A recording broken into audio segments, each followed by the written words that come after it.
we're ready to begin, and this is indeed a great occasion to come together to tell stories and to remember and to talk about Charlie Willmann a little bit. And so many of you have been a part of Charlie Willmann's life because you influenced his life as he did yours. And certainly the friendliness and the faithfulness and the good works of Charlie, which are innumerable, certainly, are going to lose with the passage of time.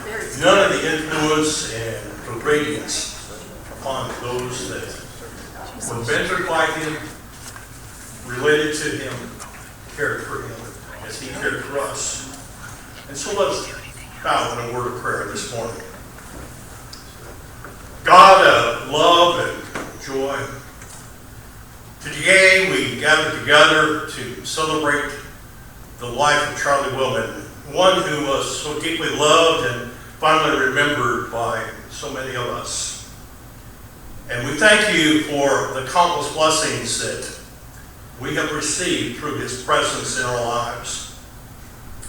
And help us, O God, to recall moments of joy, laughter, and let the stories flow freely, filling our hearts with warmth and cherished reflections, and unite us in the joyous legacy that he leaves behind, and guide our hearts to appreciate the beauty of each and every life and every shared moment together.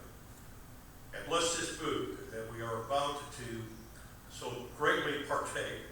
Amen. Amen. I'd like to call upon Charlie Willmann to say a few words and to present the cross.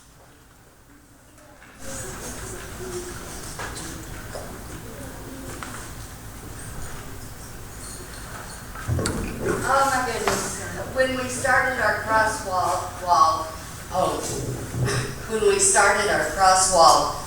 I went ahead and purchased a cross for my mother-in-law, Patty. A lot of you remember Patty. And for Charlie, so the people in charge of the wall could leave a space for him. Well, here we are today. I think Liz is going to take the cross and put it on the wall.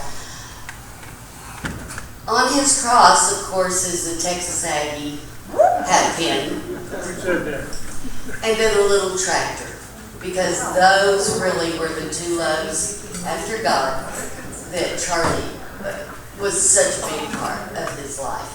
And so I want to present the cross to the church family, and I just don't know what to say. I loved the man, and he was my father for many more years than my birth father, and we were closest best friends, as he was with so many of you. Thank you for being here today and for sharing your wonderful stories.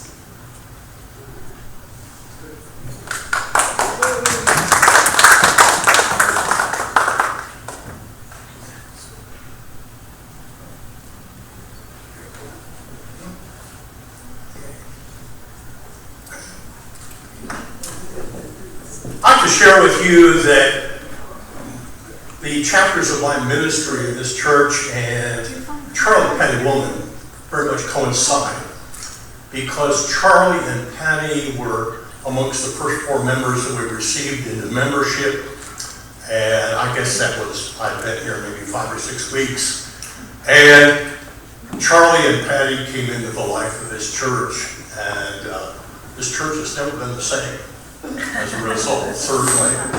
And Charlie said across the years from the very beginning that he was one that had opinions, that he believed in gifts, that people had a lot of gifts, and that he was on a mission by God to keep the pastor humble.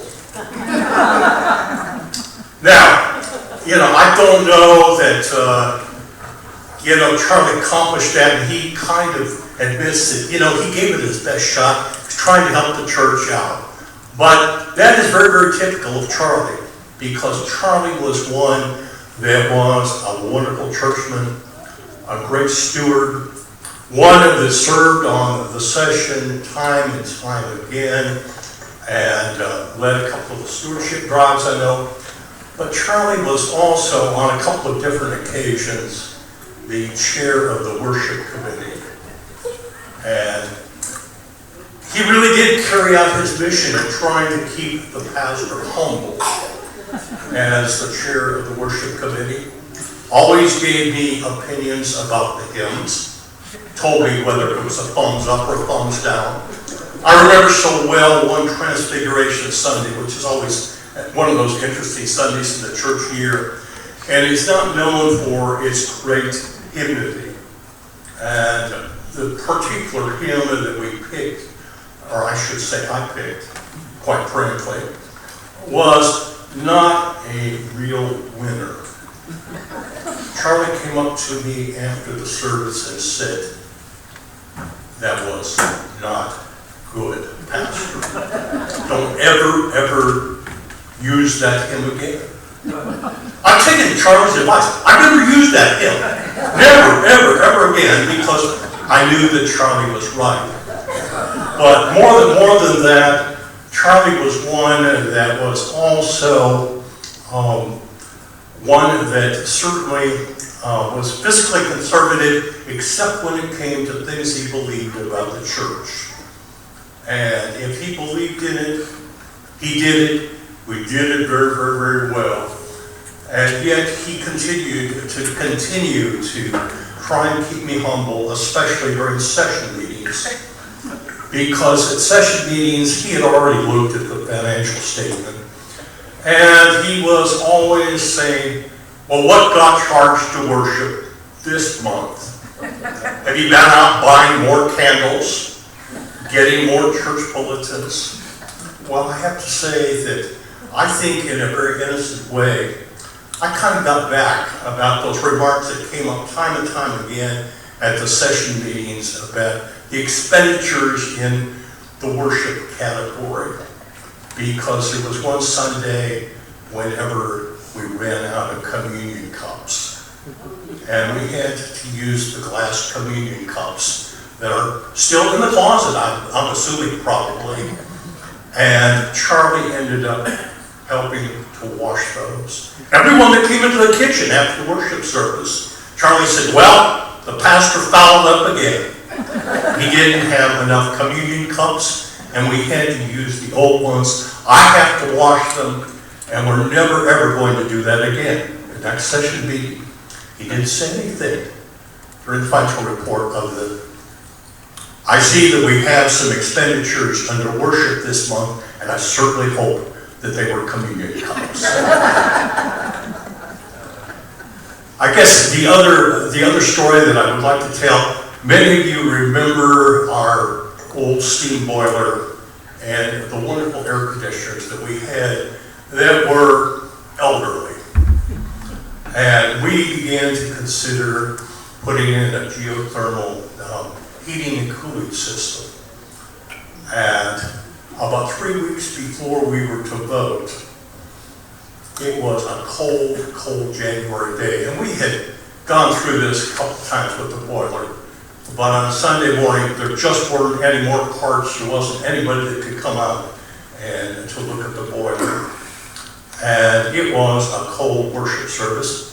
And it was also an abbreviated worship service, I'll be quite honest with you. I think it was like 42 minutes or something like that. Everybody bundled up and everything like that. But Charlie came up and said, "I think you staged that." No, Charlie. No, I didn't. But just a whole lot of the banner, certainly, that Charlie and I had across the years.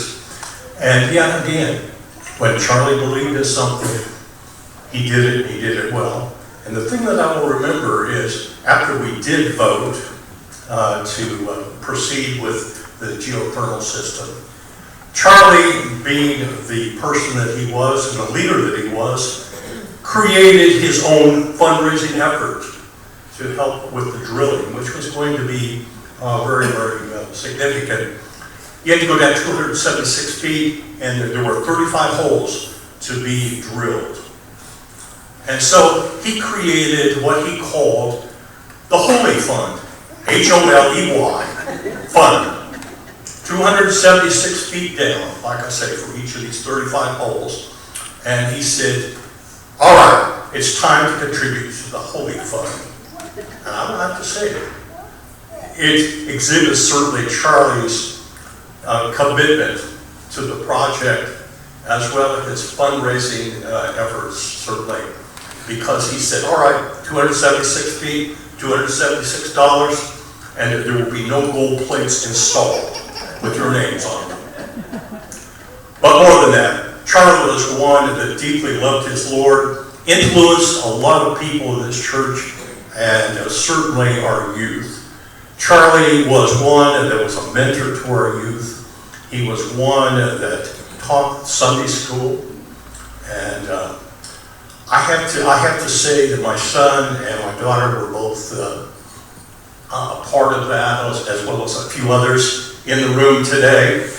And even beyond Sunday school, I think that Charlie influenced our youth, and he certainly influenced my son, who was intent from the 4th grade up until his junior year of high school, that he was going to go to the University of Texas. Oh no. He went to Texas A&M as well. And I had to kiddingly tell Charlie, I said, you're my son, he was intent upon this, and now he's going to Texas A&M, because as we know, Texas was a fighting Texas Aggie, proud class of 46, and he wore his Aggie gear, and certainly that was certainly a great part of Charlie. But I said, I have to say, Charlie, I have to wonder why my son changed his mind. And so I called out to the Lord and said, why has my son changed his mind like this? And the voice came, Charlie Willmann. Well, that became somewhat of a joke. But indeed, Charlie was an influence and a mentor to so many of our youth, because he was one that deeply believed in the Bible, even though I accused him of, converting my son, but that's all right. It was all good. He converted others too, certainly.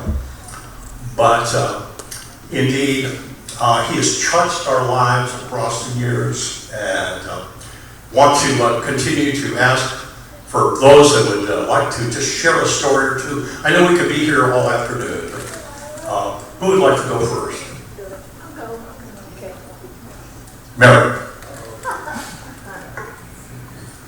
I'm just going to continue on to what he said about the A&M thing, because Charlie and I always had a battle of the schools. So I know one of the times he was in the hospital, some of y'all have already heard this, but Charlie was in there and we were talking, and I went over around him and I started fooling with the back of his vest, and he said, "What are you doing?"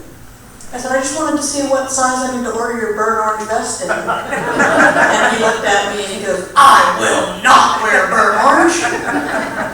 And I happen to have all my Longhorn gear on, and he told me not to come back unless I have proper clothes on next time. So he was always really big into things. I know Mom and I went and sang Christmas carols with him at Christmas this last year, and he sang with us. And even the day before his birthday, we went to visit because I knew I wouldn't be able to go on his actual birthday because of my schedule. So we went the day before his 101st, and we were talking to him, and we asked if it was okay to sing happy birthday to him, and he sang happy birthday to himself with us. So, but I know the last day we saw him, he was telling Mom, you could see he was a little frustrated. He said he was starting to lose his memory and he couldn't remember things. And I looked at him and I said, "Well, Charlie, you know who I am, right?" He goes, "Of course I know who you are."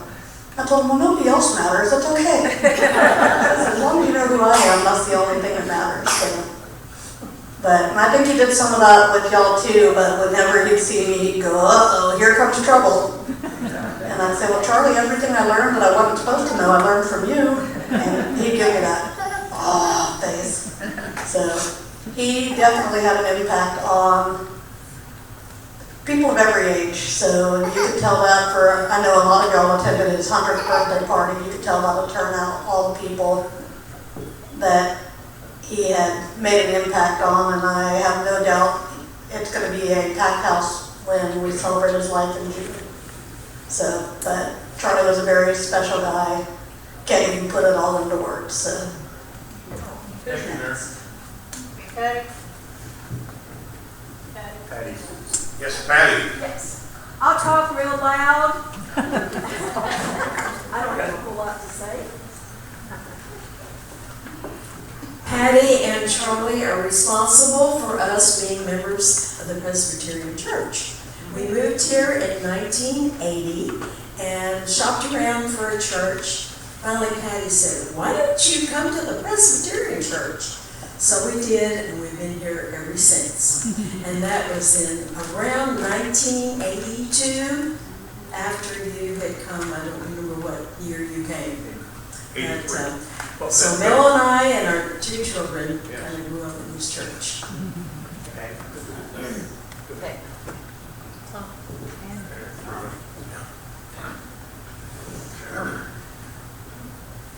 Everybody knows about Charlie's quick wit, sense of humor, and if you took that and talked with Charlie, you kind of figured he was kind of the ultimate good old boy, and I use that as a very sincere term of affection.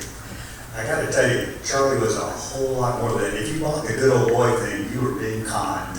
I say that having come down from Washington. So Charlie and Patty had 3 kids, 2 of them here today, Chuck and Dan. Jenny lives up in Washington, lived in Washington, and Jenny's husband was the Chief of Staff of the Air Force. He did my retirement ceremony in 2004. So I came down, and not long after came to the church here, and Charlie and I had an immediate connection. And so for the next few years, in this coffee hour after church, Charlie would periodically go back and forth up to Washington, spend time in Air House. The Chief of Staff of the Air Force lives in a house that overlooks the top of Arlington Cemetery, that overlooks the Memorial Bridge. And Charlie would go stay with Mike and Jenny and come back, and then he would be telling me things that I didn't know about the Air Force, and we would be talking Washington politics at a level that most people in Seguin aren't able to see. It was a very interesting time. Charlie was on the session, and we got on the session with Charlie, and not long after, he rotated off, and he'd been off for a little bit, and the session was looking for members for it to come back on, and Charlie was probably about 85 at about that point. And somebody mentioned in there, maybe asking me to see if Charlie wanted to serve 1 more term in the session. And I kind of casually mentioned that to Charlie. We were over in Jim Frost's office, and we were talking about other things. I mentioned that to Charlie, and Charlie looked at me and said, anybody comes up and asks me to be on the session, and I will shoot you on the front porch with a shotgun.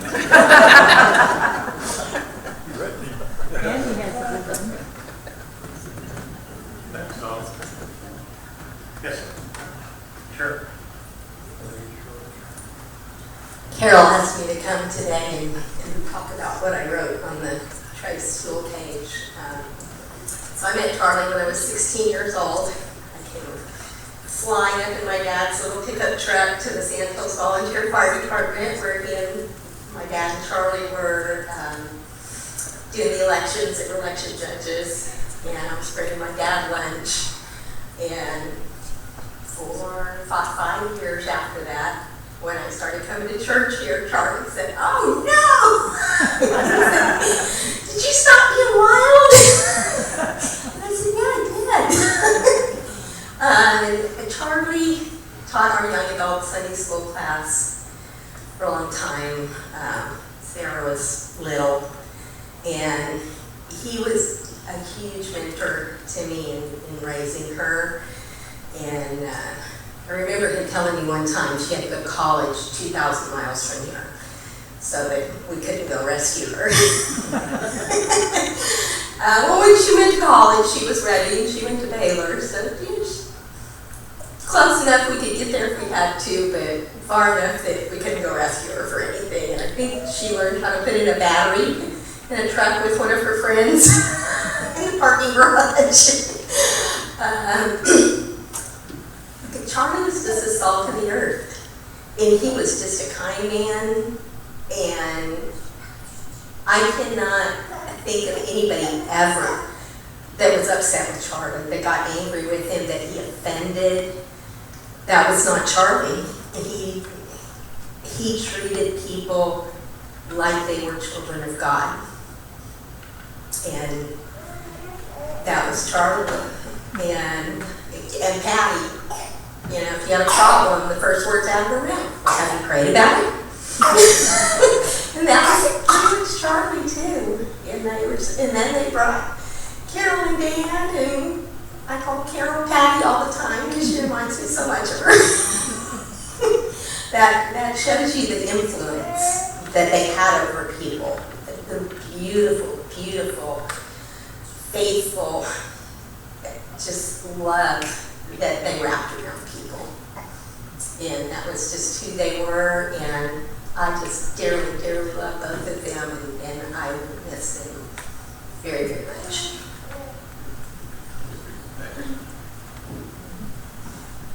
There are others. Yes. I think everybody can hear me too. Here. But when I first came here, we didn't have a big fellowship like this. We had cookies. And before Sunday school, we'd always go back and we'd get the cookies ready on trays and put them in the oven.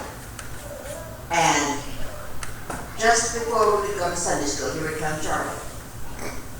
Because we saved all the cookie crumbs. Those were Charlie's. And we knew, don't you dare throw the cookie crumbs out, because Charlie was going to come and eat them before Sunday school. Always wondered why they did it for cookies, that's for sure.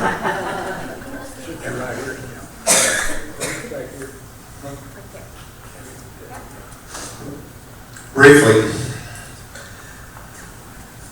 when Charlie moved back to Guadalupe County many, many years ago, along with his lovely wife Patty, my mother and Charlie had gone to school together their entire lives. And so the first thing that my mother did was she brought him over to our old home, our family home that we had just moved into. So this is Charlie Willmann. He's my good friend. He's running for County Commissioner Precinct 2, and you will help him get elected. And of course, all y'all know my mother, and so you always just said, yes ma'am. The bottom line is I got to know Charlie very well over the many years, throughout all the stuff that we did in our community, my wife, myself, my mother, and Charlie. And all I can tell you, each and every one of those experiences was beneficial to the community, beneficial to the people that were involved, and certainly beneficial to me. You know, aside from the fact that you knew he would be there in the back row at church, supervising and advising, as Carl has made it very clear. What a blessing that I had to get to know him and know him well. What a blessing the community had to have Charlie involved in it, and certainly the same thing applies to the First Presbyterian Church Seguin. Miss you, Charlie. Go with God.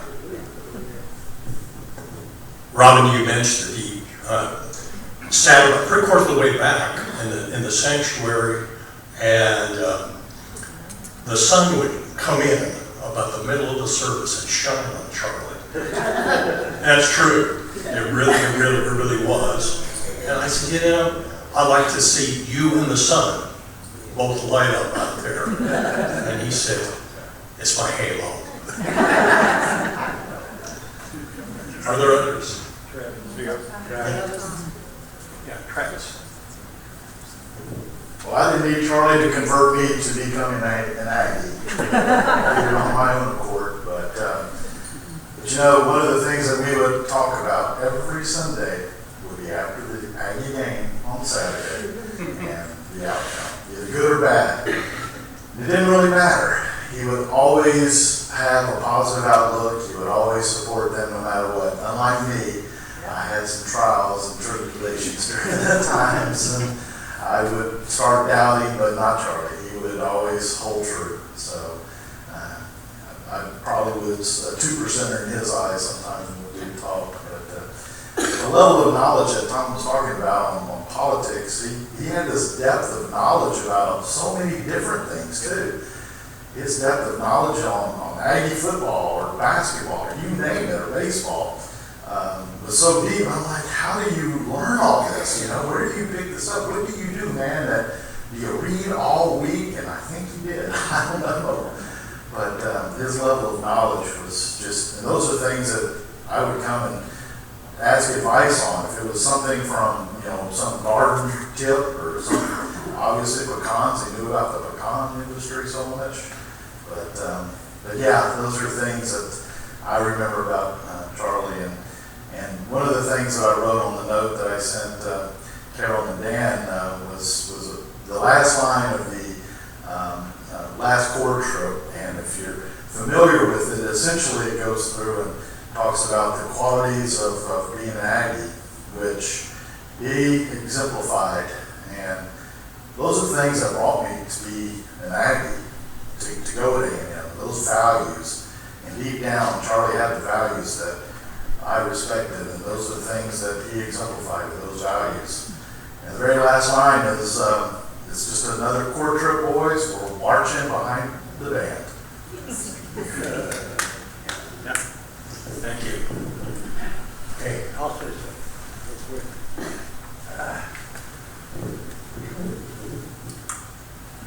Well, as you know, Charlie was my dad. Reflect on your dad. How many funny things did y'all share? Well, not many. It was mostly discipline. In Dad's case, it was wisdom. He was a very thoughtful man. We've already heard all that. But his wisdom, and it was always, why don't we do it like this? And I think Carl had that at times in the session meetings. Let's just do it like this. There were many occasions that I can remember that we paid attention and everything worked out just fine. He taught me how to play baseball, football. He hung with me. I was mediocre at best, and he hung with me. He worked a lot. He wasn't the disciplinarian either. My dear mother was. Oh boy. But I think this is maybe funny. I don't know. When Dad was able, we'd have supper with him, and he'd sit on my left. Carol would sit on my right. And Dad sat at the end of the table, and so I found myself going politics. Lord of mercy. And I thought food was going to fly. But it didn't. To go back to what I said, Dad was wisdom. Let's do it like this. And it's worked out well for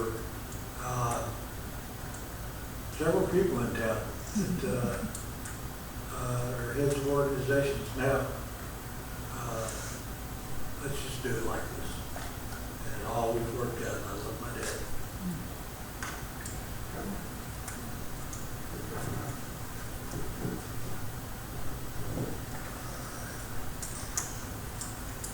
I don't want to cut anybody off, but yeah.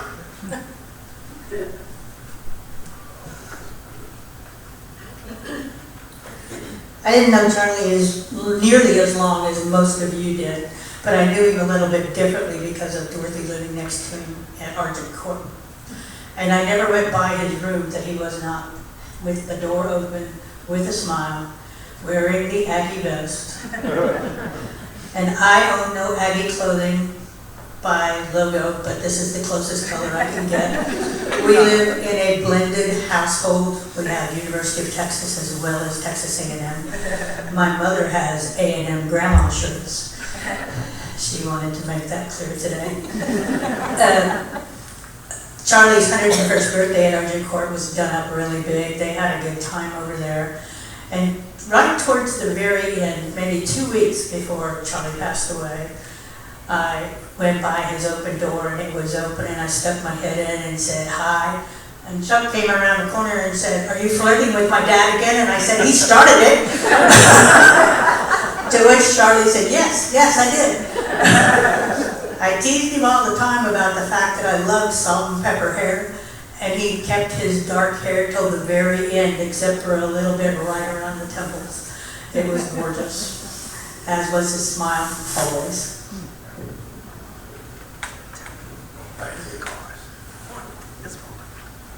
The stories could continue. I just want to say one thing.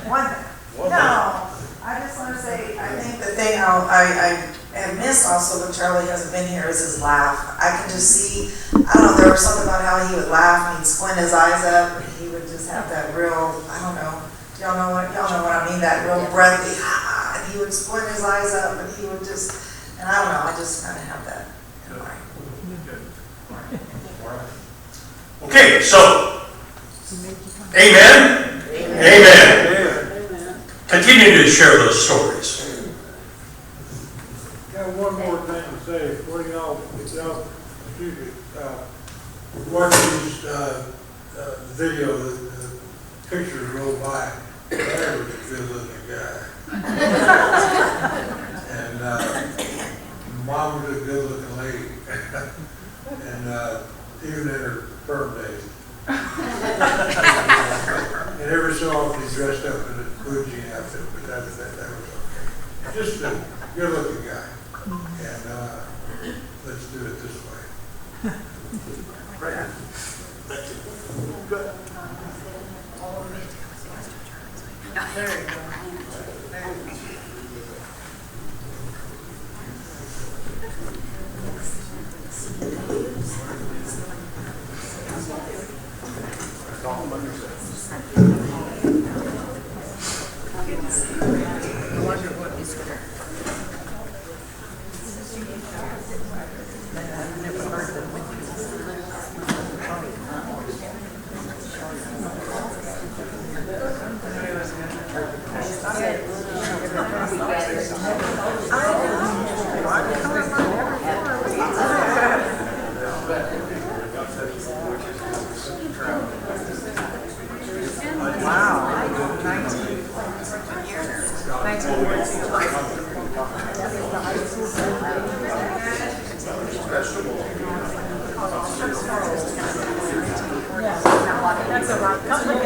Oh my gosh. He would always tell me, oh my.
But she was She was very direct, but she wasn't mean, but, you know, just real.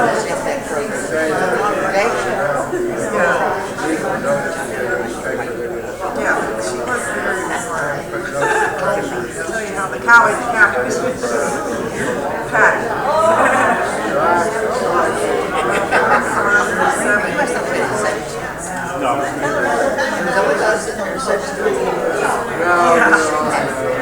But